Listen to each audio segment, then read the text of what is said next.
सतनाम साहिब बंदगी सभी मुक्ति भक्ति के प्रेमी सज्जनों को सत्य कबीर। सज्जनों, आज सतगुरु कबीर साहिब के मूल ग्रंथ बीजक शब्द नंबर 26 से जानेंगे। सतगुरु कबीर साहिब कहते हैं,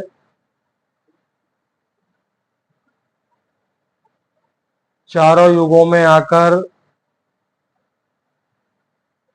मैंने अपनी जो सत मति है, सतगुरु कबीर की जो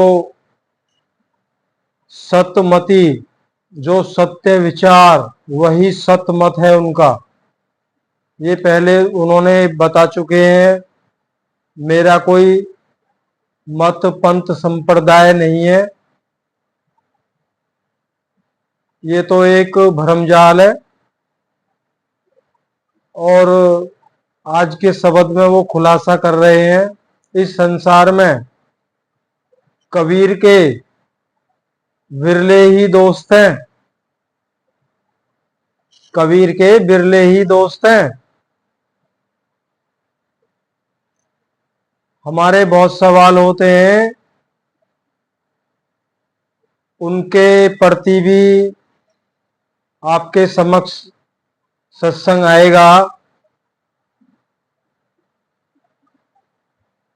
कहते हैं गुरु का ध्यान करना है, इसका भी खुलासा होगा।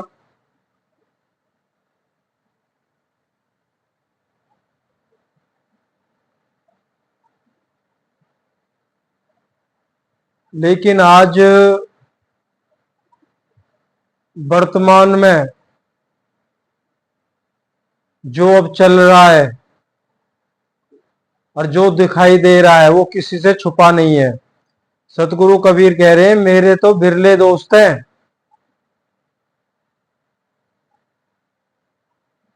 तो ये भीड़ कैसी, जो लाखों में करोड़ों में भीड़ है, ये भीड़ कैसी?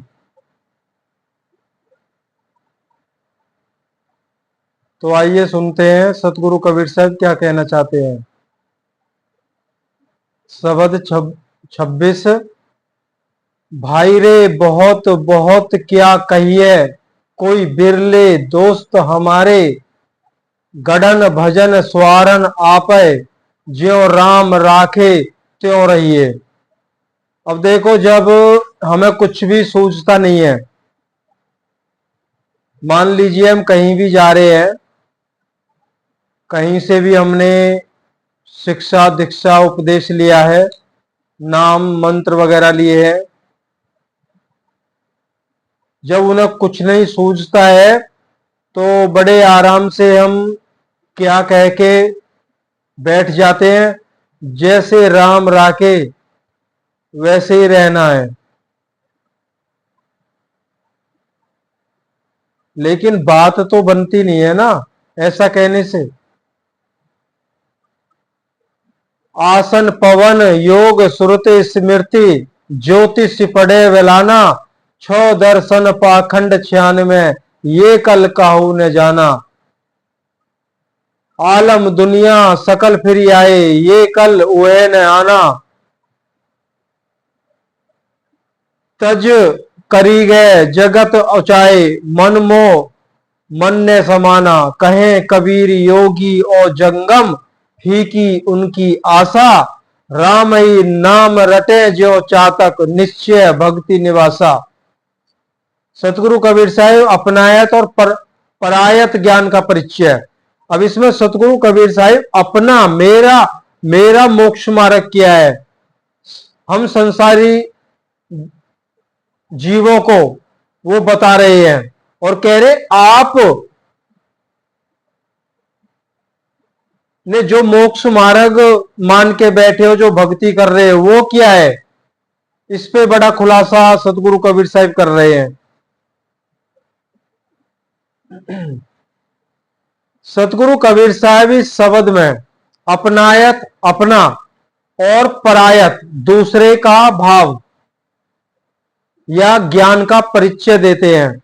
सतगुरु कहते हैं, हे सत्य निरपेक्ष विवेकशील भाई सज्जन गणों, मैं बहुत अधिक तो क्या कहूं, संसार में हमारे सत उपदेश को समझकर उसका समर्थन करने वाले कोई कोई विरला ही प्रेमी भक्त हैं। अब एक बात हमें विशेषतः गौर करनी चाहिए और ये अंतःकरण में बिठानी चाहिए। पहले भी कई बार बताया जा चुका है, कोई बिरला प्रेमी होता है जो सतगुरु कबीर के सतुपदेश को या किसी के माध्यम से या साहिब ने किसी को माध्यम बना के सतुपदेश हम तक पहुंचाया है, तो किसी किसी बिरले प्रेमी सज्जन को विश्वास होता है कि यही सत्य मुक्ति मार्ग है, जो साहिब कह रहे वही सत्य है, उसमें रत्ती भर भी संशय नहीं। आज हम गिनती नहीं कर सकते गुरुओं की, और सबके साथ में अथाह भीड़ है, और सबको मोक्ष दिलाने का झांसा दिया हुआ है। तो यहां सतगुरु कबीर साहिब कह रहे, मेरे तो सत उपदेश को मानने वाले बिरले ही मेरे दोस्त हैं, मेरे प्रेमी सज्जन हैं, बाकी कौन है आगे।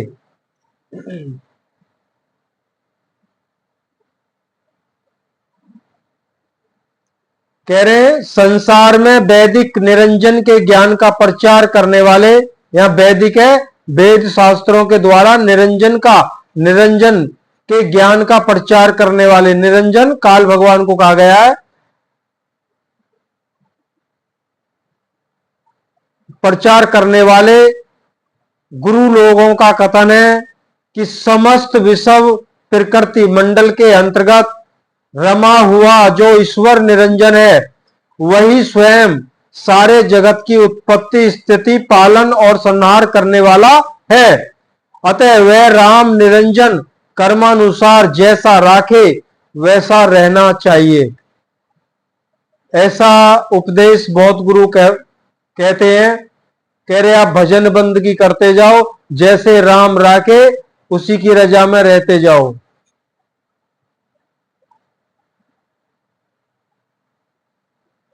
इस संसार में कुछ लोग आसन लगाकर और प्राण वायु को ब्रह्मांड में चढ़ाकर योग क्रिया करते हैं, और कुछ लोग वेद स्मृति धर्म शास्त्र और ज्योतिष को पढ़कर बैल के समान अभिमानी बन जाते हैं। इसी प्रकार सठ दर्शन भेषधारी अर्थात योगी जंगम सेवड़ा सन्यासी दरवेश और वेदोक्त यज्ञादि कर्मकांडी ब्राह्मण तथा नाना देवोपासक ब्राह्मण और 96 पाखंड को धारण करने वाले इत्यादि सब अहंकार से प्रमत्त बन जाते हैं। अतः उन किसी ने भी एक महाचेतन सतपुरुष परमात्मा को नहीं जाना। अब यहां सतगुरु कबीर साहिब कह रहे जो हमारे समस्त धर्म ग्रंथों में 4 वेद 6 शास्त्र 18 पुराण 108 उपनिषद और अन्य ज्योति निरंजन ब्रह्म निरंजन को ही परमात्मा ठहराया है, तो उससे आगे हम जा भी नहीं सकते। और इन्हीं के माध्यम से वेदोक्त कर्म कांडों को ही गुरुओं के द्वारा ऋषि मुनि ब्राह्मणों के द्वारा इस जगत में उसका प्रचार प्रसार हुआ है। तो यही सब हम करते आ रहे हैं। और 96 पाखंड भी साहिब ने बताया है, जोगी, जंगम सेवड़ा, सन्यासी, दरवेश और छठा ब्राह्मण। इन 6 वेशधारियों ने 96 पाखंड को रच डाला है। उसमें विश्व संसार के लोग भ्रमित हैं। यही तो सब कर रहे हैं हम, इससे निकला नहीं जाता है।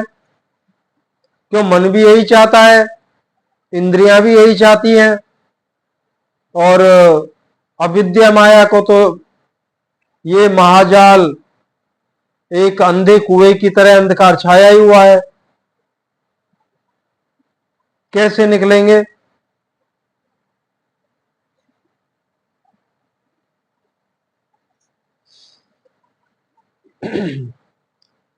और इस शब्द के अंत में क्या है, क्या कहा है? इनमें से किसी ने भी उस महाचेतन सतपुरुष परमात्मा को नहीं जाना। सारे संसार के लोग सब जगह खोज खोज के फिर आए। कह रहे सारे संसार के लोग सब जगह खोज खोज के फिर आए। वही जन्म मरण चलता रहता है, फिर योनि नावे, नए नए शरीरों में आना पड़ता है। जब मनुष्य देह मिलती है फिर यही खोज, जब मनुष्य देह मिलती है फिर यही खोज।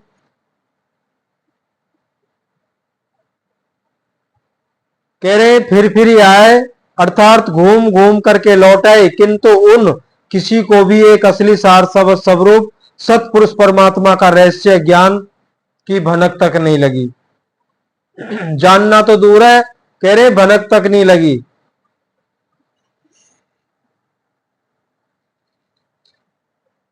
कह रहे कारीगृह रूप शरीर के संबंधी हाथी, घोड़े, ग्रह आदि द्वारा जगत का विस्तार कर सारे संसार को सिर पर उठा लिया और अपने आत्म तथा परमात्मा के ज्ञान को त्याग कर बाहर तीर्थ आदि में खोजने लग गए। इसलिए उनका मन मन में ही नहीं समाया, अर्थात उन लोगों ने मन की चंचलता का विरोध नहीं किया। भाव यही रहा कि आत्मा तथा परमात्मा का पूरा परिचय किए बिना मन शांत नहीं हो सकता है। अब सतगुरु कबीर साहब ने यहां भी खोल दिया है, पिछले सत्संगों में भी बताया गया है। योग, जप, तप, भजन, ध्यान, सुमरन, किसी भी क्रिया के द्वारा मन काबू में नहीं होगा।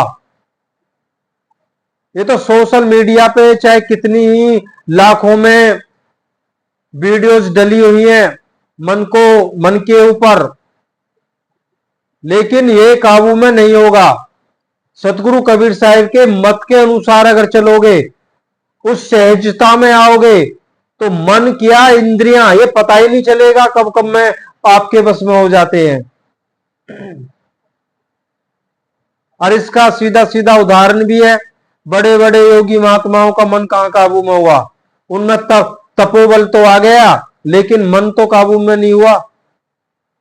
अहंकार सर चढ़ के बोलता था उनका।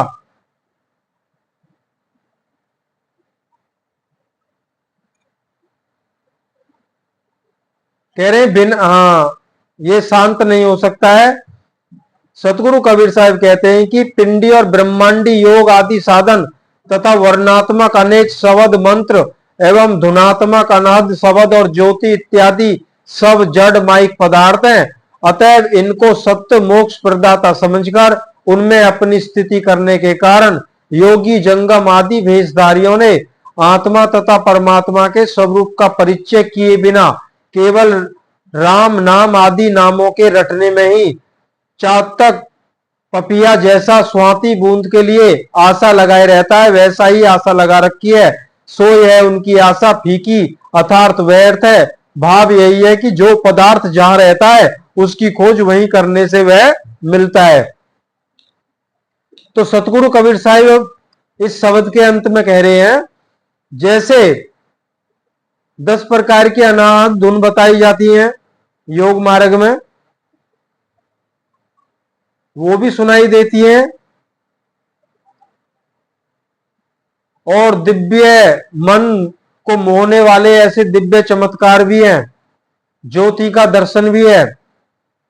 कह रहे प्राण वायु को चढ़ा के योग मार्ग के द्वारा आप वहां पहुंच सकते हो और दिव्य शरीर धारण करके वहां का सुख भी भोग सकते हो। लेकिन जैसे ही आपका वो पुण्य छिन्न होगा तो आपको लौटना होगा 84 में।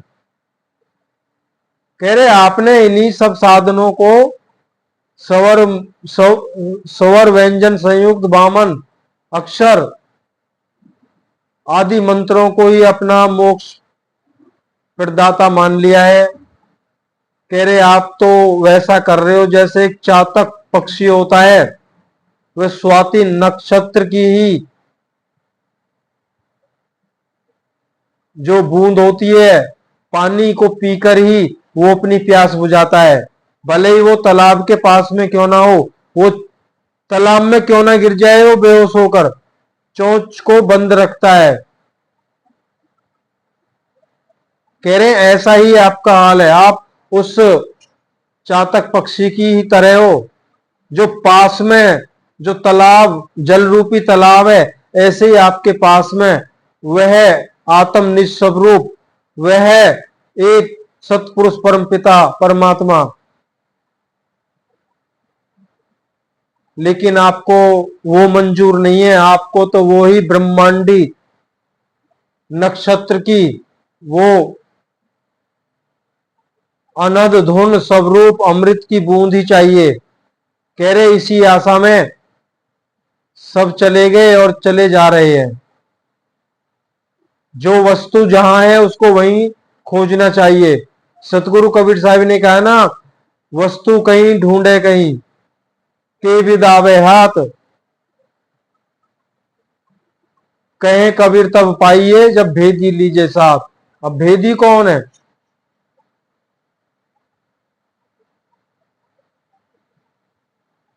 साहिब के उपदेशों को कोई मानता नहीं है, विश्वास नहीं करता है। जब ये ऐसा होता है तो चलने की तो बहुत दूर की बात है, तो वो भेद प्राप्त कैसे होगा? सतनाम साहिब बंदे।